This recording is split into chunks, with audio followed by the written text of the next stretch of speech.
Greetings, fellow Watford fans. I'm Omar Moore, and I hope you are well on this Friday. It's time for the Orns Friday Focus, and that means a preview of the Watford game, of course, at the weekend. Well, tomorrow specifically in the Premier League, Norwich City against Watford, a six-pointer if ever there was between two newly promoted sides to the Premier League. My goodness me, it's only match day number 5, and already there's a six-pointer. Aren't six-pointers normally toward the end of a season? I guess they could be any time in theory, but the fact that we're talking match day 5 and we're looking at a six-pointer already tells you something about these two teams. Now, Norwich are absolutely rock bottom. They've scored just one goal in their first four games back in the Premier League. They have really had an awful time of it, but they have played well in the last couple of games despite defeats in both. They've lost all four of their Premier League games thus far, and Watford are looking to make it five on Saturday, as Watford have not won since opening day against Aston Villa in the Graham Taylor match day. Watford with three losses on the spin now. They have failed to score in any of those three defeats, and they have now conceded 7 goals in their first four games. Now, look, this is the concern I've got with Watford. If Watford do not start this game quickly and on the front foot, this game is going to be very ugly. Norwich are going to come out desperately, and they're going to use their home crowd to benefit them tremendously. And you can understand why. Watford have to be on guard and weather the early storm from Norwich City.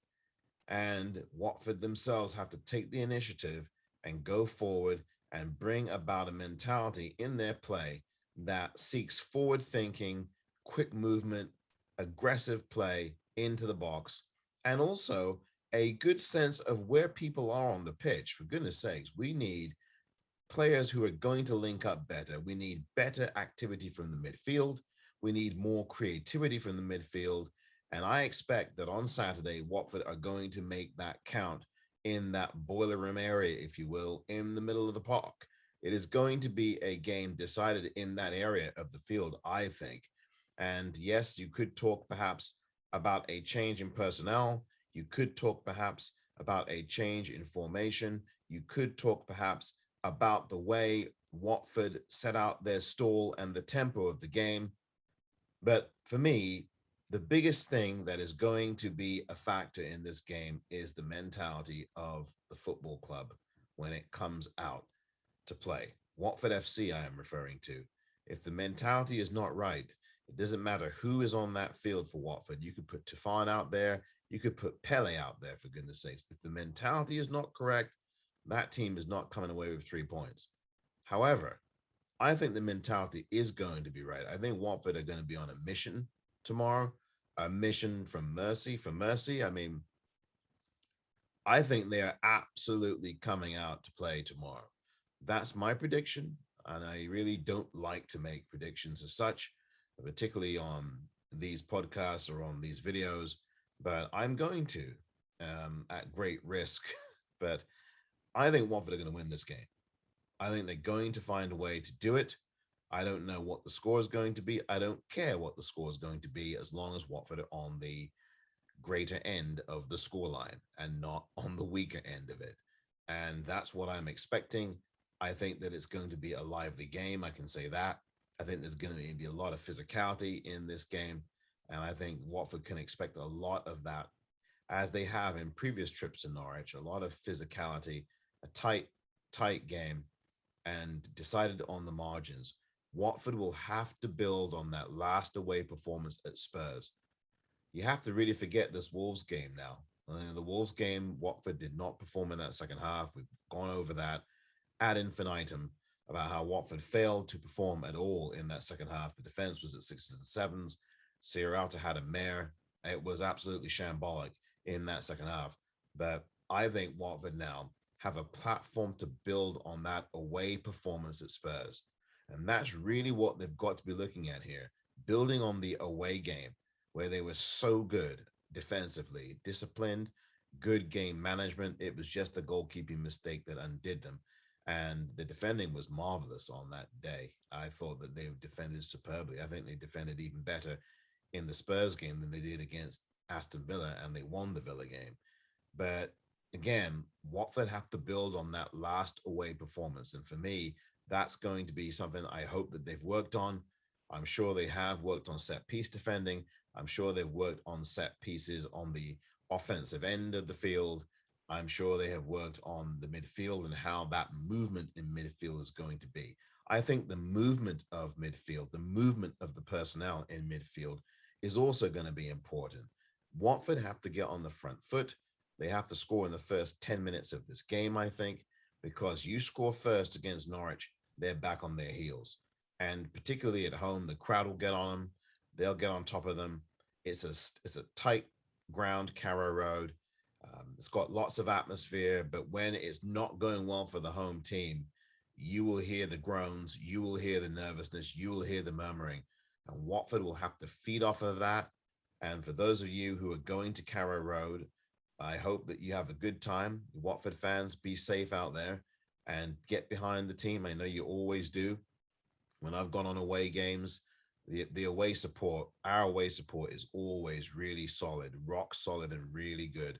And I have no doubt that the everywhere we go crowd is going to really inject Watford with a real boost of support at Carrow Road on Saturday. So for me, the big takeaways are one, Watford being aggressive and being on the front foot, playing faster tempo football, also being able to have the mentality to get at it and the confidence to get at it from the off. Do not wait until the second half to start performing. Do not wait until you've gone a goal down to start performing. You've got to be on the front foot, easy for me to say, from the off. And you have to be able to maintain that level of tempo. Now, I know it's difficult for 90 minutes to play at a particular tempo, but you've got to play well with the ball and play well without the ball. The movement has to be right. The spacing has to be right in defense. The partnership of Troost-Ekong and Sierralta, I think this is a real test now for that partnership. Now, look, they've just really started that partnership a couple of weeks back with the game at Spurs, where I thought they were very, very good together. Not so much in the game against Wolves, and now the game against Norwich. This is a massive game for the defense. The defense, to me, now has to keep a clean sheet. Now, of course, they could win the game, say 2-1. Watford, for example, could win 2-1, but Watford have not yet kept a clean sheet thus far in the Premier League so far this season. And I think the game at Norwich on Saturday would be a good place to start. This is going to be a must win for Watford. Watford must win this game. I don't think that Cisco will stick around even with a draw here. I really don't. Now, I could be completely wrong. That's just my view. I think that Watford must win this game.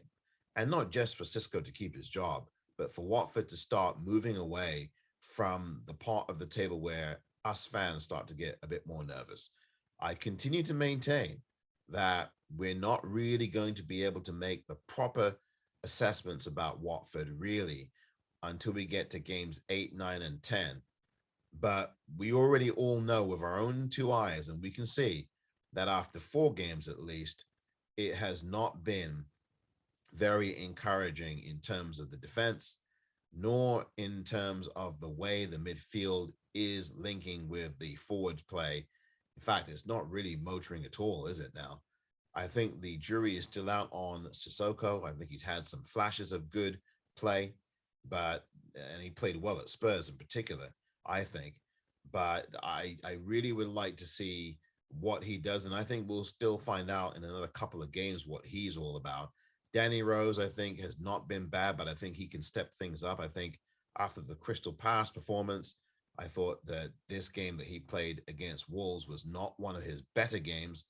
And again, I think Jeremy Ngake in that back four was the only player on the whole pitch for Watford who really had an idea and did, I think, defended very well. But Peter Etebo had his weakest game for Watford. I thought he was very ineffectual. I really did not see what the point of taking shots from 30, 35 yards out was about. I was disappointed in his decision making.